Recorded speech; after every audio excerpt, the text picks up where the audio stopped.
आज हम यहाँ डिस्कस करने जा रहे हैं हाइड्रोकार्बन्स के बारे में। सबसे पहली जो चीज़ अब इसमें आ जाती है इस चैप्टर में आगे बढ़ने के लिए वो ये कि हाइड्रोकार्बन्स हैं क्या। हाइड्रोकार्बन्स को समझना हमारे लिए उतना ही ज़रूरी है जितना हमारे जीने के लिए पानी, क्योंकि जितने भी कंपाउंड्स आगे हम कार्बन के पढ़ेंगे वो सारे हाइड्रोकार्बन्स के नाम से ही जाने जाएंगे। और हाइड्रोकार्बन्स का क्लासिफिकेशन भी हम लोगों ने पहले डिस्कस किया था। ये दो तरीके के होते हैं, एक होता है सैचुरेटेड और एक होता है अनसैचुरेटेड। ये हमने दो मोसेरे भाई पढ़े थे, जिसमें मैंने आप लोगों को बताया था कि सैचुरेटेड वाले वो होते हैं जिनमें सिंगल बॉन्ड होता है कार्बन कार्बन के बीच में, और अनसैचुरेटेड वाले वो होते हैं जिनमें डबल बॉन्ड या ट्रिपल बॉन्ड प्रेजेंट होता है कार्बन कार्बन के बीच में। तो सबसे पहली चीज़ जो डेफिनेशन को डिफाइन करेगी कि जितने भी कंपाउंड्स कार्बन और हाइड्रोजन को कंटेन करते हैं, the compounds which contains hydrogen and carbon simultaneously, यानी कि एक साथ, those compounds are known as organic compounds. उनको हम हमेशा क्या बोलते हैं? ऑर्गेनिक कंपाउंड्स बोलते हैं। और ये ऑर्गेनिक कंपाउंड्स क्या कहलाते हैं? हाइड्रोकार्बन्स कहलाते हैं, जिनके अंदर कार्बन और हाइड्रोजन प्रेजेंट है। हमने एक स्ट्रक्चर फॉर्मेशन देखी थी, एक मॉलिक्यूलर फॉर्मेशन देखी थी किसी भी एक हाइड्रोकार्बन के मॉलिक्यूल के बनने के लिए, जिसमें कि कार्बन था और कार्बन की जो 4 वैलेंसीज थी अकॉर्डिंग टू दी टेट्रावैलेंसी। अच्छा, एक चीज़ और यहाँ से मैं एक नाम निकालता हूँ, versatile nature. Versatile nature of carbon. तो वर्सेटाइल नेचर ऑफ कार्बन के अंदर कैटिनेशन की प्रॉपर्टी और टेट्रावैलेंसी की प्रॉपर्टी और small size of the carbon की प्रॉपर्टी, तीन चीज़ें बहुत अच्छे से, और कोवेलेंसी साथ में, कोवेलेंसी ऑफ कार्बन 4 पॉइंट हैं। पहला टेट्रावैलेंसी, दूसरा जो इसकी स्मॉल साइज है, तीसरा इसकी कोवेलेंसी, और चौथा कैटिनेशन की प्रॉपर्टी। ये 4 पॉइंट इसकी वर्सेटाइल नेचर को डिफाइन करते हैं। वर्सेटाइल नेचर का मतलब ये होता है unique property, unique nature. Nature के अंदर कार्बन के अलावा कार्बन फैमिली के जो एलिमेंट्स हैं केवल वही इन प्रॉपर्टीज़ को रिप्रेजेंट कर सकते हैं जो कि कार्बन को रिप्रेजेंट करता है। अदरवाइज और कोई एलिमेंट कार्बन की जैसी प्रॉपर्टीज़ को रिप्रेजेंट नहीं करते। किसी के अंदर कैटिनेशन की प्रॉपर्टी नहीं होती, जितनी ज़्यादा टेंडेंसी कार्बन में पाई जाती है। यहाँ हम कंपैरिजन पर बात करते हैं, हमेशा स्पेसिफिक नहीं है कि हमेशा कार्बन ही कैटिनेशन करेगा। ये कार्बन की स्पेसिफिकेशन है कि ये मोस्ट ऑफ द टाइम, यानी कि मोस्ट प्रोबेबल परसेंटेज में कैटिनेशन की प्रॉपर्टी को, टेट्रावैलेंसी की प्रॉपर्टी को, कोवेलेंसी की प्रॉपर्टी को और स्मॉलर साइज की प्रॉपर्टी को रिप्रेजेंट करता है, rather than other elements, other atoms which are presented in the earth crust. तो ये एक चीज़ है यहाँ से। अभी हम बात कर रहे हैं हाइड्रोकार्बन्स को। तो हाइड्रोकार्बन जनरली वो कंपाउंड्स है जिनमें कार्बन और हाइड्रोजन प्रेजेंट होते हैं। अब कार्बन और हाइड्रोजन कितने तरीके से प्रेजेंट हो सकते हैं, हम उसका यहाँ डिस्कस करने वाले हैं। जैसे मैं सबसे पहले एक एग्जांपल ले लेता हूँ कि मैंने कार्बन लिया एक, उस कार्बन के साथ कितने हाइड्रोजन में मैक्सिमम लगा सकता हूँ, डिपेंड्स अपॉन दी टेट्रावैलेंसी और इट्स कोवेलेंसी। ये बात किस बात पर डिपेंड करेगी? इसकी कोवेलेंसी के ऊपर या फिर टेट्रावैलेंसी के ऊपर, क्योंकि कार्बन के पास केवल 4 ही वैलेंसी मैक्सिमम है, तो वो मैक्सिमम 4 ही हाइड्रोजन को कनेक्ट कर सकता है। पहला स्टेप और पहला फंडा कार्बन के कंपाउंड्स को बनाने के लिए जो हमेशा ध्यान रखना है, पहली चीज़ हमेशा क्या काउंट करनी है कि कार्बन की कितनी वैलेंसी होती है, कार्बन कैसे अपनी वैलेंसी को फुलफिल करेगा। पहला फंडा हो गया, काम खत्म। अभी मैंने क्या किया है, एक कार्बन लिया है। चलिए मैं थोड़ा सा इसको एलोबरेट करने के लिए इस एग्जांपल को हम डिफरेंट टाइप्स ऑफ कंपाउंड की फॉर्मेशन करते हैं यहाँ पे। अब different type of compounds of carbon बनाने के लिए मैं क्या करता हूँ, कुछ एग्जांपल्स लेता हूँ बेसिक। जैसे अभी मैंने एक एग्जांपल लिया था जिसमें मैंने खाली एक ही कार्बन कनेक्ट किया और एक कार्बन की 4 वैलेंसीज को मैंने 4 हाइड्रोजन के साथ कनेक्ट किया। मैं एक दूसरा एग्जांपल लेता हूँ कि मैंने कहा 2 कार्बन मेरे पास रखे हुए हैं, इन 2 कार्बन को मैं कितने तरीक़ों से कनेक्ट कर सकता हूँ। पहला तरीका मेरा, पहली चीज़ जो हमेशा ढूंढनी है कि कार्बन की कोवैलेंसी कितनी है, कार्बन कितने बॉन्ड बनाएगा। तो मैं ये कर सकता हूँ कि इन दोनों कार्बन को आपस में कनेक्ट कर देता हूँ सिंगल बॉन्ड से। पहला सिनेरियो मैंने ये लिया। तब उस केस में ये कार्बन कितने बॉन्ड एक्स्ट्रा बनाएगा? 3 बॉन्ड एक्स्ट्रा बनाएगा, क्योंकि इसको केवल 4 ही बॉन्ड बनाने हैं। सिमिलरली सेकंड वाला जो कार्बन है वो भी केवल 3 ही बॉन्ड और एक्स्ट्रा बनाएगा, क्योंकि इसको भी 4 ही बॉन्ड बनाने हैं। जो ये बीच वाला बॉन्ड है वो शेयरिंग का बॉन्ड है, तो वो दोनों कार्बन के लिए काउंट होगा, क्योंकि ये बॉन्ड तभी बना है जब दोनों कार्बन्स ने आपस में शेयरिंग करी है। अब हमेशा एक चीज़ का और ध्यान रखना है कि जितने भी ऑर्गेनिक कंपाउंड्स होते हैं, अगर मैं किसी हाइड्रोकार्बन की बात कर रहा हूँ, मेरे पास कोई ओड इलेक्ट्रॉन स्पीशी नहीं है या फिर ओड एलिमेंट नहीं है, तो मैं हमेशा कार्बन की वैलेंसीज को हाइड्रोजन से सेटिस्फाई करूँगा। मैं हमेशा क्या कनेक्ट करूँगा? हाइड्रोजन कनेक्ट करूँगा। तो जो फर्स्ट केस था, अगर मैं उसमें हाइड्रोजन लगा देता हूँ तो फर्स्ट केस का जो मॉलिक्यूलर फॉर्मूला बनेगा दैट इज़ CH4, क्योंकि एक ही कार्बन है और 4 हाइड्रोजन है। लेकिन अगर मैं सेकंड केस में आता हूँ तो सेकंड केस में मेरा फॉर्मूला बनेगा, कार्बन 2 हैं और टोटल हाइड्रोजन 6 हैं। दूसरा फॉर्मूला मेरा बना C2H6। अब मान लीजिए सपोज मैं कार्बन का नंबर और बढ़ा देता हूँ, जब मैं कार्बन का नंबर और बढ़ाऊंगा तो मेरे को 3 कार्बन मैंने ये कनेक्ट किए, 1 2 3, तीनों कार्बन को मैंने सिंगल लाइन के साथ कनेक्ट किया, यानी सिंगल बॉन्ड के साथ कनेक्ट किया। अब मैं इनकी वैलेंसीज को फुलफिल करूँ तो 1 2 3 और चौथी वाली ये आ चुकी पहले ही बीच में। लास्ट वाले कार्बन को काउंट करूँगा तो 1 2 3 एंड देन 4 ये वाला आ गया बीच में, क्योंकि कॉमन वाला बॉन्ड दोनों ही कार्बन्स के लिए काम करेगा जो अटैच्ड हैं आपस में। अब बीच वाले कार्बन के लिए बात करूँ तो मुझे केवल 2 ही बॉन्ड्स बनाने पड़ेंगे, क्योंकि 2 बॉन्ड पहले से ही बन चुके हैं between the neighbouring carbon atom. अब अगर मैं हाइड्रोजन कनेक्ट करता हूँ हाइड्रोकार्बन बनाने के लिए, तो मैंने टोटल हाइड्रोजन लगा देने हैं 8 हाइड्रोजन। अब इस केस में जो फॉर्मूला बनेगा वो बनेगा C3 देन H8। ये क्या बन गया, C3H8। अब ये वो कंडीशन है, ये प्रायोरिटी पर जो कंडीशन मैंने ली है वो ये ली है कि कार्बन कार्बन के बीच में सिंगल बॉन्ड होना चाहिए। मैंने क्या प्रायोरिटी पर रखा है कि सिंगल कोवलेंट बॉन्ड का होना चाहिए, सिंगल कोवलेंट बॉन्ड। तब उस केस में हम एक चीज़ कॉमन डिफरेंस जो यहाँ पर देख पाएंगे वो क्या, कि पहला जो कंपाउंड था उसमें कार्बन 1 था CH4, दूसरा जो कंपाउंड था उसमें 2 थे C2H6, तीसरा जो कंपाउंड था वो थे C3H8।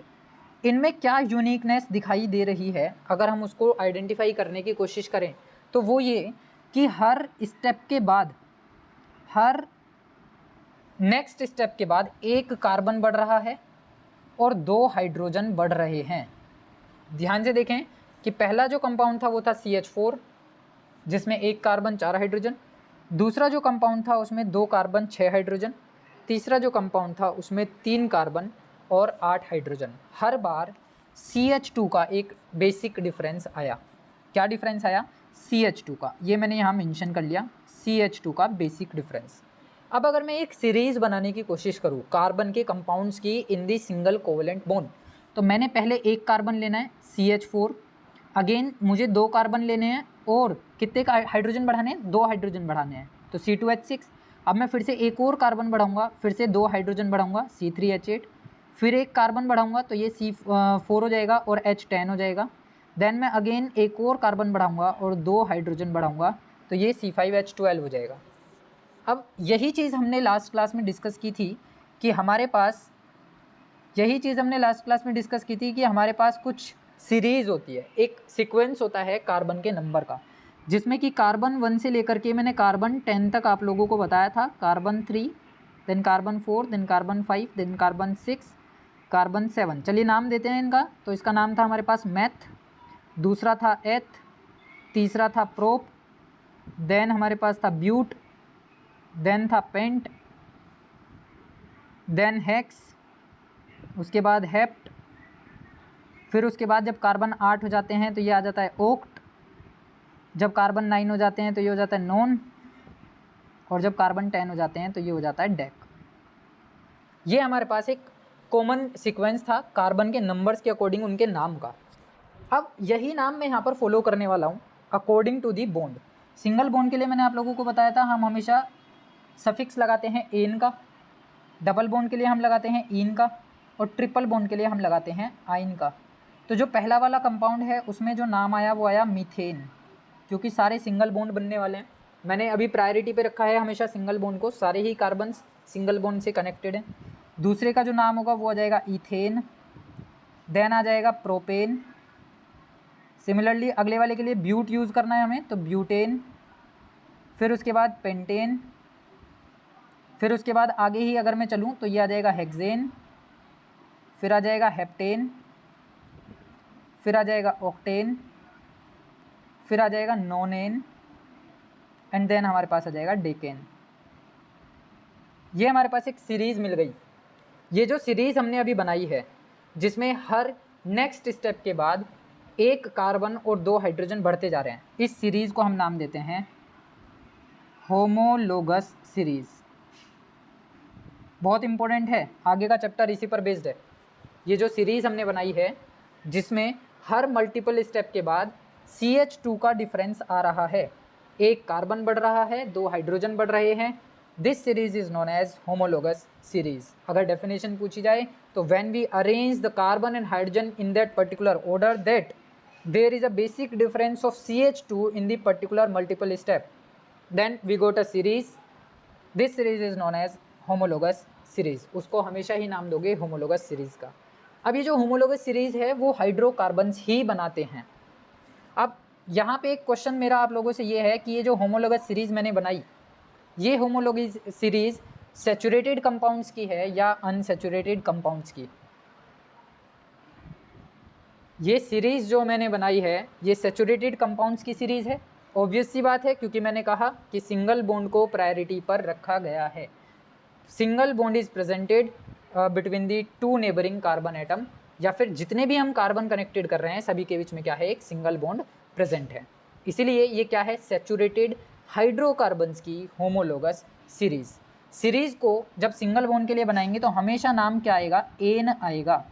लास्ट क्लास में ये बात हमने कई बार डिस्कस की थी कि सिंगल बॉन्ड के लिए हमेशा नाम रखा जाता है एन, ANE। इतना होने के बाद अब मैं यहाँ से एक जनरल फॉर्मूला निकालने वाला हूँ। इस चीज़ को गौर से देखें। गौर से क्या देखना है कि पहला जो कंपाउंड था वो था CH4, दूसरा था C2H6, तीसरा था C3H8। केवल मैं इतने ही लेता हूँ और यहाँ से एक जनरल फॉर्मूला निकालने की कोशिश करता हूँ। मुझे क्या निकालना है, मुझे निकालना है general formula. General formula for alkanes. Alkanes क्यों? क्योंकि एल्क तो है number of carbon atom. Alk किसको डिफाइन कर रहा है, नंबर ऑफ कार्बन एटम को डिफाइन कर रहा है। और जो एन है वो single bond between the carbon atoms को डिफाइन कर रहा है। सिंगल बॉन्ड को डिफाइन कर रहा है between the carbon and carbon atom. अब जो जनरल फॉर्मूला बनने वाला है वो हम देखें गौर से अगर, तो क्या मैं इसको लिख सकता हूँ कि कार्बन के नंबर n, हाइड्रोजन के नंबर 2n और फिर +2। अगर हम इसे गौर से देखें तो हम इसमें n की वैल्यू को प्लेस करेंगे। n की वैल्यू को मैं प्लेस करूँगा 1 से स्टार्ट करते हुए 2, 3, 4, 5 सो ऑन, कितने भी आगे मैं जा सकता हूँ इनफाइनाइट नंबर तक। चलिए कार्बन के लिए n की वैल्यू 1 रखते हैं। जब मैंने n की वैल्यू को 1 प्लेस किया तो ये वाला फॉर्मूला जनरेट हो रहा है। अगर हम इसको सेटिस्फाई करा के देखें तो आप गौर से देखोगे कि कार्बन हो गया 1, हाइड्रोजन हो गए 2 × 1 और +2। अगर मैं इसको ऐड करूं तो क्या फर्स्ट वाला फॉर्मूला जनरेट हुआ, क्या फॉर्मेशन हुई फर्स्ट फॉर्मूले की, क्या बन गया, CH4 बन गया। अगेन अगर मैं n की वैल्यू को 2 रखता हूँ तो चलिए n की वैल्यू 2 रखते हैं तो C कितना हो जाएगा 2, देन H2 × कितना आ जाएगा 2 और प्लस कितना आ जाएगा 2। आप इसे अगर काउंट करते हैं, ऐड करते हैं तो आपके पास कुछ सिनेरियो सेकंड वाले फॉर्मूले का बनेगा C2H6। काउंट करके देखें, 2 2 4 + 2 6। सिमिलरली अगर मैं n की वैल्यू को 3 प्लेस करता हूँ तो चलिए 3 रख लेते हैं, तो कार्बन आ गया 3, देन हाइड्रोजन 2 × 3 और +2। आप इसको अगर काउंट करें तो ये वैल्यू कुछ ऐसी आएगी C3H8, जो कि ये बन रहा है। तो ये जो हमने यहाँ लिखा, this is the general formula for the alkanes. Saturated hydrocarbons का जनरल फॉर्मूला CnH2n, और इनका एक दूसरा नाम और होता है saturated hydrocarbons, also known as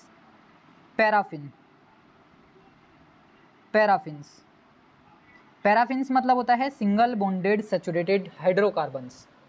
इनको हमेशा ध्यान रखना, कॉम्पिटिशन्स में ये नाम पूछ लिया जाता है कि general formula of paraffins is. अब आपके सामने 4 ऑप्शन वहाँ होंगे, एक होगा CnH2n+2, एक ऑप्शन होगा CnH2n, एक ऑप्शन होगा CnH2n-2 और एक होगा नन ऑफ दिस। तो आपको हमेशा फर्स्ट वाला ऑप्शन यानी कि CnH2n+2 को ही टिक करना है, क्योंकि सैचुरेटेड हाइड्रोकार्बन्स को ही पैराफिन्स के नाम से जाना जाता है, यानी कि सिंगल कोवेलेंट बॉन्ड वाले कार्बन कंपाउंड्स को पैराफिन्स कहते हैं। Is it clear? इतनी बात क्लियर हो गई। अब ये जो होमोलोगस सीरीज हमने बनाई, ये बनाई थी सिंगल बॉन्डेड कंपाउंड्स के लिए यानी सैचुरेटेड हाइड्रोकार्बन्स के लिए। सेम सीरीज को हम डबल बॉन्डेड कार्बन कंपाउंड्स के लिए बनाएंगे, डबल बॉन्डेड कार्बन एटम्स के लिए बनाएंगे। तो इसका मतलब ये हुआ कि मैं बात कर रहा हूँ अनसैचुरेटेड हाइड्रोकार्बन्स के बारे में, तो पहले मैं इसका नाम बता देता हूँ। कि जो अनसैचुरेटेड वाले होते हैं वो दो तरीके के कंपाउंड्स को कंटेन करते हैं, एक कार्बन डबल बॉन्ड कार्बन को और एक कार्बन ट्रिपल बॉन्ड कार्बन को। मीन्स यहाँ पे डबल बॉन्डेड कार्बन कंपाउंड भी रहने वाला है और ट्रिपल बॉन्डेड कार्बन कंपाउंड भी रहने वाला है। अब ये जो अनसैचुरेटेड कंपाउंड्स हैं इनका जो दूसरा नाम है वो है ओलिफिन्स। ये जो दूसरा हमने लिया है अनसैचुरेटेड हाइड्रोकार्बन्स, इनको हम बोलते हैं ओलिफिन्स, OLEFFINES, ओलिफिन्स। तो यानी कि सैचुरेटेड वाले पैराफिन्स और अनसैचुरेटेड वाले ओलिफिन्स। हमेशा ध्यान रखना, कहीं आपके सामने अगर फॉर्मूला लिखा है ये CnH2n या लिखा है CnH2n-2, तो ये दोनों फॉर्मूलाज ओलिफिन्स को डिफाइन करते हैं, क्योंकि ये वाला जो फॉर्मूला है वो इस कार्बन डबल बॉन्ड कार्बन के लिए है और ये वाला जो फॉर्मूला है ये कार्बन ट्रिपल बॉन्ड कार्बन के लिए है। जबकि पैराफिन्स के लिए क्या था? पैराफिन्स के लिए था CnH2n+2। ये चीज़ें क्लियर हो गई। Paraffins and olefins, paraffins are known as saturated hydrocarbons and contains the formula, general formula is CnH2n+2, while olefins are known as unsaturated hydrocarbons, contains double and triple bonded between the carbon compounds and having the formula of CnH2n or CnH2n-2। अब हम homologous series बना रहे हैं unsaturated compounds के लिए। तो मैंने क्या किया, मैंने एक कार्बन लिया, मैंने दो कार्बन लिए, मैंने तीन कार्बन लिए, मैंने चार कार्बन लिए। अब क्या एक कार्बन से मैं सैचुरेटेड कंपाउंड के अलावा अनसैचुरेटेड कंपाउंड बना सकता हूँ? आप लोगों को हमेशा एक लीस्ट कंडीशन याद रखनी है कि अनसैचुरेटेड कंपाउंड्स को बनाने के लिए हमेशा एट लीस्ट 2 कार्बन एटम्स का होना ज़रूरी है। एट लीस्ट 2 कार्बन एटम्स का होना ज़रूरी है, क्योंकि अगर 2 कार्बन होंगे ही नहीं तो आप डबल बॉन्ड या ट्रिपल बॉन्ड उनके बीच में कैसे बनाएंगे? क्या आप सिंगल कार्बन के साथ कहीं पर डबल बॉन्ड लगा करके इसकी चारों वैलेंसीज को सेटिस्फाई कर सकते हैं? ये मैंने इसके साथ एक H लगा दिया, यहाँ पर मैं क्या एक साथ दोनों H लगा सकता हूँ? ये तो पॉसिबल नहीं है। क्यों पॉसिबल नहीं है? क्योंकि अगर मैंने 2 H लगाए तो इसका मतलब ये फिर से वापस सैचुरेटेड बन गया। आपको क्या बनाना है? अनसैचुरेटेड बनाना है। तो अनसैचुरेटेड बनाने का मीन्स ये है कि आपकी डबल वैलेंसी एक ही एटम के साथ फुलफिल होनी चाहिए। कार्बन की 2 वैलेंसी सिंगल एटम से फुलफिल होनी चाहिए। और हाइड्रोजन एक ऐसा एटम या ऐसा एलिमेंट है जो एक ही वैलेंसी क्रिएट करता है या एक ही बॉन्ड बनाता है, इसीलिए हम सिंगल कार्बन से अनसैचुरेटेड हाइड्रोकार्बन की जनरेशन नहीं कर सकते। मीन्स ये हुआ कि जो फर्स्ट मेंबर होगा अनसैचुरेटेड हाइड्रोकार्बन्स की फैमिली में, जो फर्स्ट मेंबर होगा वो 2 कार्बन का होगा। अनसैचुरेटेड हाइड्रोकार्बन्स की कैटेगरी में या होमोलोगस सीरीज में जो फर्स्ट मेंबर होगा उसमें कितने कार्बन एटम होंगे? उसमें 2 कार्बन एटम होंगे। अब इन 2 कार्बन एटम को कैसे कनेक्ट करना है मेरे को? मैंने इनके बीच में लगा दिया डबल बॉन्ड, क्योंकि मुझे तो अनसैचुरेटेड बनाना है। तो मेरे को क्या करना है? कार्बन की वैलेंसीज, 2 वैलेंसीज आपस में कनेक्ट करनी है। बाकी बची कितनी वैलेंसीज? 1 2 3 4। क्या ये पॉसिबल है? देखो ये रहा, दोनों कार्बन की 4 वैलेंसीज इस समय सेटिस्फाइड है। मैं अगर राइट वाले कार्बन की बात करता हूँ तो 2 हाइड्रोजन लगा दिए और 2 बॉन्ड बीच में बना रहा है। लेफ्ट वाले कार्बन की बात करता हूँ तो 2 हाइड्रोजन लगा दिए और 2 बॉन्ड बीच में बना रहा है। इस तरीके से हमें एक फॉर्मूला मिलेगा जो कि कुछ ऐसा होगा C2H4। नेक्स्ट वाले की तरफ चलते हैं जिसमें मैंने 3 कार्बन लिए। मुझे क्या करना है? मैंने कहा एटलीस्ट 2 कार्बन एटम होने चाहिए जिनके बीच में एक डबल बॉन्ड हो। तो मैंने क्या करा? ये डबल बॉन्ड लगा दिया इनके बीच में। अब मैं दूसरी वाली साइड पर डबल बॉन्ड नहीं लगाऊंगा, क्योंकि मुझे केवल एक ही डबल बॉन्ड लगाना है फॉर दी होमोलोगस सीरीज। बाकी अब मैं लगाऊंगा अगर यहाँ पे, तो मेरे पास कुछ सिनेरियो ऐसा होगा, ये मेरे हो गए सारी वैलेंसीज फुलफिल। यहाँ पर मैंने लगाया हाइड्रोजन, यहाँ हाइड्रोजन, यहाँ हाइड्रोजन। देखो 4 वैलेंसीज कार्बन की पूरी हो गई, 3 हाइड्रोजन फुलफिल कर रहे हैं और एक कर रहा है ये बीच वाला बॉन्ड जो ये सिंगल बॉन्ड है। ऐसे ही यहाँ पर एक हाइड्रोजन मैंने लगा दिया, तो ये टोटल 4 बॉन्ड बन गए, 1 2 और 2 बॉन्ड यहाँ बन रहे हैं बीच में, 4 हो गए। एक हाइड्रोजन यहाँ लगाया, एक हाइड्रोजन यहाँ लगाया, टोटल 4 हाइड्रोजन, 4 बॉन्ड यहाँ पर भी फुलफिल हो गए। अगर मैं इसका जनरल फॉर्मूला देखूँ तो क्या आ रहा है? C3 आ रहा है।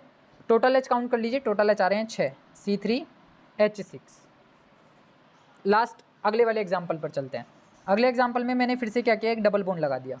मुझे एटलीस्ट एक ही डबल बॉन्ड लगाना है। बार बार मैं इस चीज़ को रिपीट कर रहा हूँ। अगर आपको होमोलॉगस सीरीज तैयार करनी है फॉर सैचुरेटेड और अनसैचुरेटेड कंपाउंड्स, तो आपको केवल एक ही डबल बॉन्ड लगाना होगा। अब बाकी जगह आप क्या लगाएंगे? Single bond. इस पर एक हाइड्रोजन ये आ गया, एक हाइड्रोजन ये आ गया, एक हाइड्रोजन ये आ गया, टोटल वैलेंसीज 4 पूरी हो गई। इस पर एक हाइड्रोजन ये आ गया, एक हाइड्रोजन ये आ गया, 4 वैलेंसीज पूरी हो गई। एक हाइड्रोजन ये आ गया, चारों वैलेंसीज पूरी हो गई। एक हाइड्रोजन एंड देन एक हाइड्रोजन, टोटल 4 वैलेंसीज पूरी हो गई। अगर मैं इसका जनरल फॉर्मूला बनाऊँ तो बताइए क्या बनने वाला है? C4 टोटल H8 बनने वाले हैं। आप काउंट करेंगे तो टोटल कितने हाइड्रोजन आ रहे हैं? 8 हाइड्रोजन आ रहे हैं। फिर से आप चेक कीजिए, C2H4, C3H6 and then C4H8। क्या चीज़ कॉमन दिखाई दी? हर मल्टीपल स्टेप में एक कार्बन बढ़ा है और उसी हर मल्टीपल स्टेप में 2 हाइड्रोजन बढ़े हैं। इसका मतलब ये हुआ कि जो CH2 ग्रुप था, जो सैचुरेटेड हाइड्रोकार्बन्स की फैमिली में हर मल्टीपल स्टेप में इंक्रीज हो रहा था, सेम वही हाइड्रोकार्बन का ग्रुप CH2 का ग्रुप इस मल्टीपल स्टेप में भी इंक्रीज हो रहा है। मीन्स यहाँ पर भी कॉमन डिफरेंस सेम है।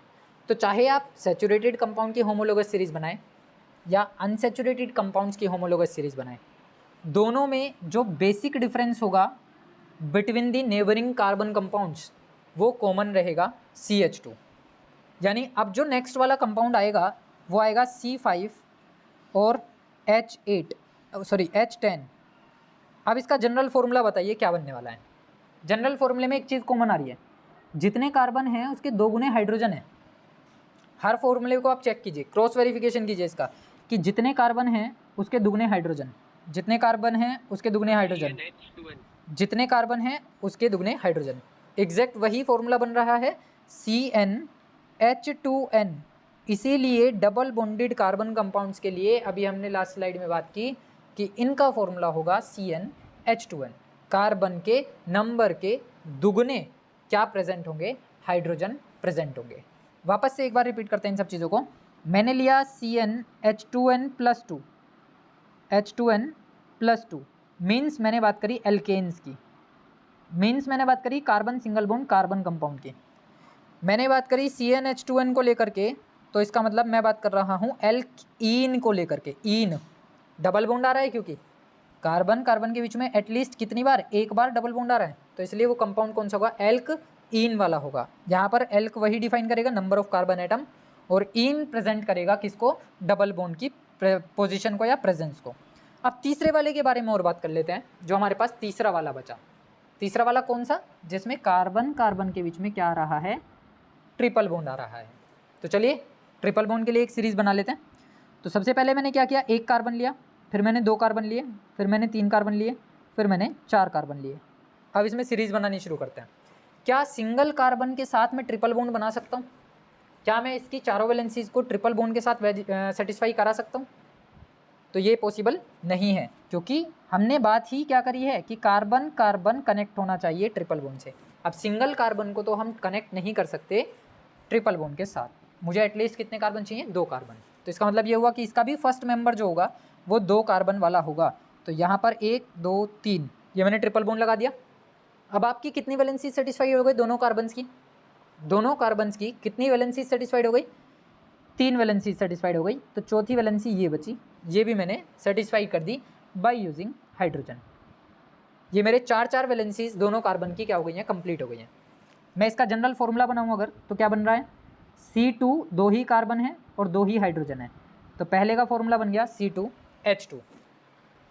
सेकेंडली आता हूँ मैं, तो सेकेंड वाले में मैंने क्या किया? ये लगा दिया ट्रिपल बॉन्ड, क्योंकि मुझे एटलीस्ट 2 कार्बन के बीच में एक ट्रिपल बॉन्ड लगाना है।